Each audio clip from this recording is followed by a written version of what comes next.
We left off last season. There was kind of an alternate reality episode where Booth and Brennan were basically other people, and it turned out that Booth was in a coma and Brennan was reading her book that she was writing at the same time. So you're not sure.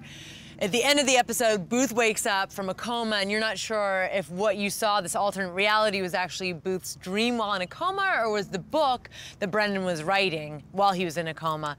And he wakes up and he says, "Who are you?" to Brennan. So that kind of left us at a bit of a cliffhanger for the end of the season.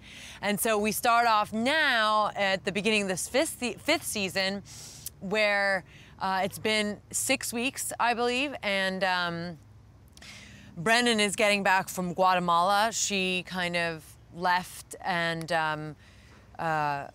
you know, went on a dig in Guatemala, probably kind of escaping. So when we come back, we're with Angela and Angela's psychic, played by Cyndi Lauper, and she's giving me a tarot reading, which I really don't want to have anything to do with. But essentially, she thinks that Booth and Brennan are meant to be together, that these kind of star-crossed lovers, they're, you know, they're good for each other, etc. And she's always wanting to see them together, but she also leads us on this investigation where she tells us that these bodies are buried under a fountain.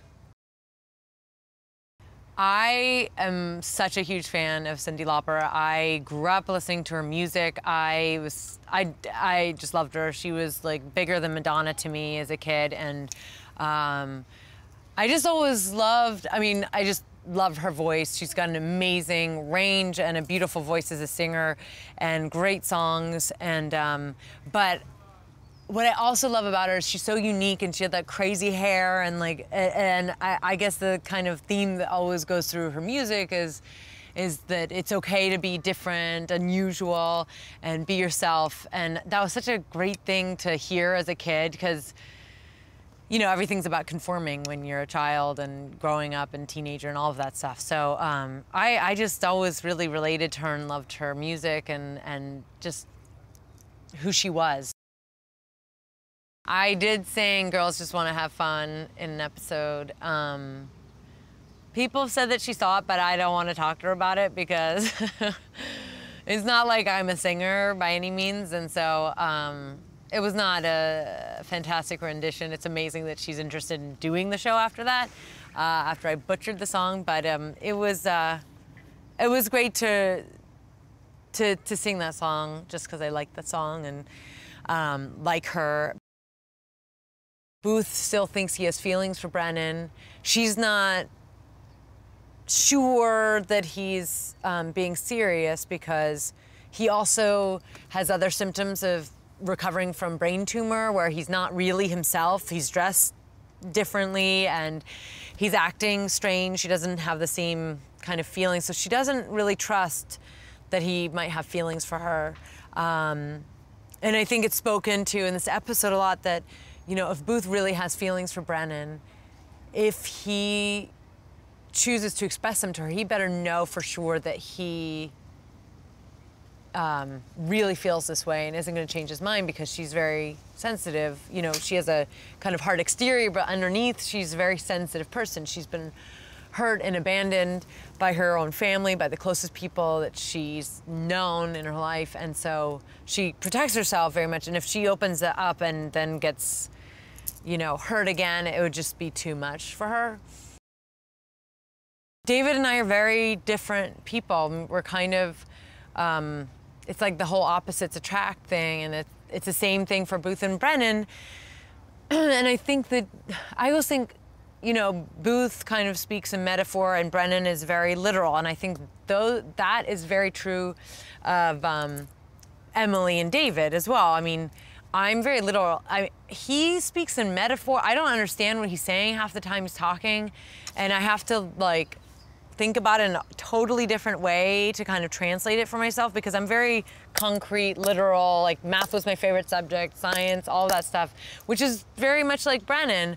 I mean, granted, there's a million things that I'm not like Brennan and he's not like Booth, but that's something that we're very different people. We kind of respect each other enough, and I think this is true of the character and ourselves as people, that we respect each other, but we really don't understand each other. I mean, well, I don't want to say that we don't understand each other.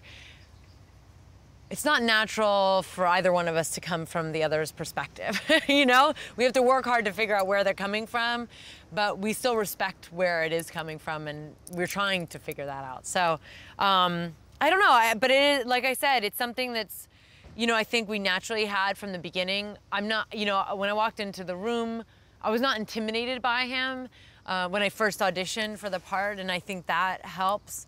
You know, we challenge each other as actors and as characters and as people. We've been trying to get my sister Zoe on the show for a while, and she really wants to do it, but she's such a busy girl. Like, I mean, I think last week she didn't know she was starting a movie and she left on Sunday. So, you know, or Saturday night, actually. So she has a very busy schedule and kind of an unpredictable schedule too. She has a music career and a film career. And if she's not shooting a movie, she's promoting a movie. If she's not recording music, she's touring with her music. So by the end of Bones, we will get her on the show. I don't know what she'll play, but I can't wait.